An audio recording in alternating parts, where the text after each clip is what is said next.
Hi, it's Jude here. This is my poem for Val, about Val, inspired by, of course, the title of her book, Broken by Love.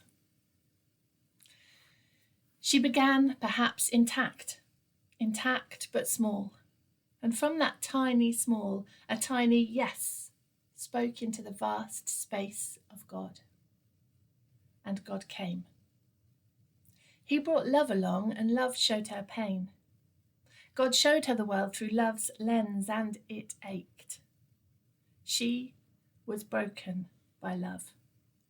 Love ruptured her, fractured her, emptied her, shattered her, turned her upside down and shook out her pockets. Love ransacked her preconceptions, snapped her assumptions, bent her certainties, and sent her moral compass spinning. Love broke in through that tiny yes, with its persistent, heartbreaking belief in goodness and its refusal to turn away from pain, and it dashed her to the floor. There, lying on the ground, broken, she opened her eyes and saw broken mothers, sisters, brothers. Jagged edges approached each other and saw the ins and outs of how they might make each other whole. And in those 1,000 tiny reflections of splintered beauty, she saw the face of God, the most broken being in the universe.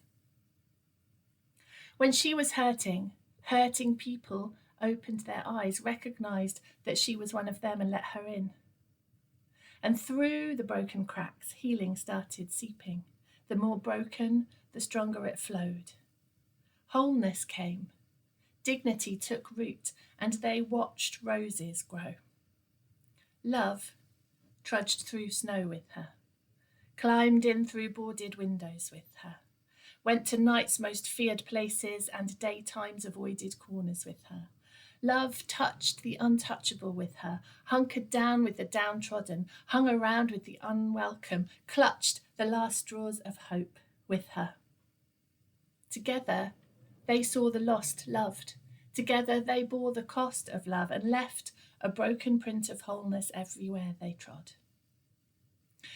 And when it became more than she could bear, love took her hand, lifted her up and ran to where the air was meadow fresh with healing, where crowds of flowers sung and the mighty forest trees were breathing, where mountaintops hung with billowing clouds in endless skies, where grassy slopes rolled and they could rise laughing in the frost wind, skimming frozen lakes, leaping the moorland scrub, racing rocky rivers, running fast, hands grasped till they met the wilderness god in his home of bold beauty and beautiful hope, there to be filled up again with the strength that only flows from his river of life, gulping it down, fuel for the road, joy for the journey, balm for the soul, until, lifting their heads, vision refreshed, they could once more gaze on his ever-renewing creativity, on lives saved,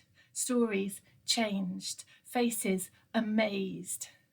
And re-entering the fray, they could again proclaim, look what we've done. Look what love's done.